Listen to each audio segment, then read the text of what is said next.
SMT Nation, we back. Nation, check out my partner, Mint Mobile. Save money on your phone bill, all while supporting the channel. The partner link is in the description. Use it. Check out some of their new offers. They've got incredible new customer offers with a 6-month free service when you buy a phone plus 6-month plan. All right, they've got great deals on devices and services there. Legendary customer service, a great network access experience. Check them out. Check out my partner, Mint Mobile. Link in the description. Today we are discussing Verizon, T-Mobile, and AT&T with respect to customer loyalty intent. All right, we got some new research here, and the findings are pretty interesting, actually. So overall, when it comes to wireless customer perception, T-Mobile is very well received. All right, so because you get such a great value, very often T-Mobile customers are extremely happy with what they have. Verizon and AT&T have, in the recent past, started to trail T-Mobile in this respect, and this is according to the analysts at Evercore Research. The analysts created a huge consumer database, and they started collecting these services. I think it goes back to at some point in 2020, and they use what are called Net Promoter Scores and Net Loyalty Intent for U.S. postpaid wireless customers. And they've got like 5,000 data points and so on. This is very much so like what Roger does at Recon Analytics. Okay, so what's important to consumers? How likely are they to stay or churn and all those types of things? So starting with Verizon. Verizon, when it comes to their customers, the biggest pain point for them is pricing. We've known this for a while. In fact, the SMT Nation are individuals that have Verizon as their service provider. And they have vocally complained and voiced their concerns about pricing. And that's the one thing that has really hurt Verizon's NPS and customer satisfaction. So it's kind of caused their scores to dip a little bit. So now, where Verizon used to lead in NPS scores, now they trail T-Mobile on both metrics, including the price point on an NPS and customer satisfaction. But the Verizon customer is still very loyal, right? They're very risk averse. They don't like to change to possibly end up at a network where the quality is lesser. So the quote-unquote divergence occurs when the Verizon customer literally thinks to themselves, I'm going to go somewhere and it's not going to be as good, right? Verizon has positioned themselves as the best network. Although it is a premium price to pay, the customer feels confident that they're getting a more quality-focused experience from Verizon. So, unless the network experience starts to deteriorate to the point where the customer can no longer place calls, text message, and use their data, the Verizon customer is the least likely to churn and depart. All right, now, what does this mean long term? You know, you got eSIM happening, you got AT&T offering better prices, you've got T-Mobile offering great value and prices, and people looking to save money. You know, they might end up churning here. Now, when it comes to T-Mobile, according to this report, T-Mobile leads in both NPS and customer satisfaction.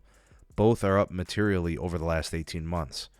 The company's net loyalty intent is still behind Verizon's, though, and slightly below the overall industry average.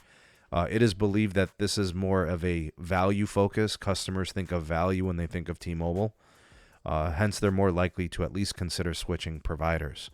And for the most part, I think the trouble with T-Mobile is the fear that customers may or may not have coverage in certain places.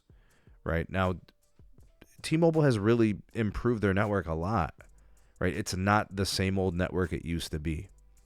So they have done a lot to improve, and I think customers are recognizing that, and that's why we see them doing so well. And lastly, to kind of cap things off with AT&T, they're really doing well. With respect to customer retention, their churn rates are down. They have great promotions, right? They've been very competitive in that space. They do offer home internet with a lot of times you can get a discount. So, you know, it makes sense that AT&T has improved and seen, you know, gradual increases in their NPS and customer satisfaction scores. So both in absolute and relative terms, moving back from 2021 till now. But they're starting to tail off a little bit. It says here that AT&T customers rank price as the number 2 most important metric, and that's not par for the course across the industry. They're seeing trouble when it comes to coverage area and in speed. Now that's interesting because we've been hearing a lot of talk and chatter about FirstNet and how AT&T has closed the coverage dominance of Verizon. That simply does not appear to be the case. I don't have any data to prove or disprove AT&T and Verizon, which one has more square miles of the U.S. covered. I'm not in the business of doing that anyway. I'm just saying that there are customers who are speaking with their wallets, and they're speaking in these surveys, and AT&T has faded a little bit in this report. So I'm not saying that's characteristic or that's going to be everlasting. But I think what this tells us is a couple of things. Number one, Verizon still has the trust of their customers. When it comes to network access, when it comes to reliability or consistency, just trusting Old Faithful, that's how people view Verizon, at least the Verizon customers. And then I think what's also telling for T-Mobile is that they've just come such a long way, and customers like the service and they're staying there. And more customers are considering moving to T-Mobile. Now, I don't know what this new set of breaches and hacks is going to do for these promoter scores. I don't know how much people care about security. Some people are apathetic. Some people don't care. And those people, I don't think it's going to impact anything. But who knows? We'll have to see what the next report tells us. But we shall see. What do you guys think of this? Pretty accurate? Do you guys disagree with anything? Any explanations possibly for why things are the way they are with these NPS and customer satisfaction ratings? Love to hear what you have to say on this. You all the voice of the people, the SMT Nation. Let your voice be heard. Like, share, and subscribe for more. Turn on that bell notification icon to never miss an upload. Links in the description for all things going on with the channel. And big shout out to our the nation's partner, Mint Mobile. Save money on your phone bill, all while supporting the channel. Partner link is in the description. Big shout out to my YouTube members and my channel, my Patreon subscribers and supporters. You guys making content on this channel possible. Thank you for all that you do. And everybody for watching, thank you. We'll see you all in the next one. Peace.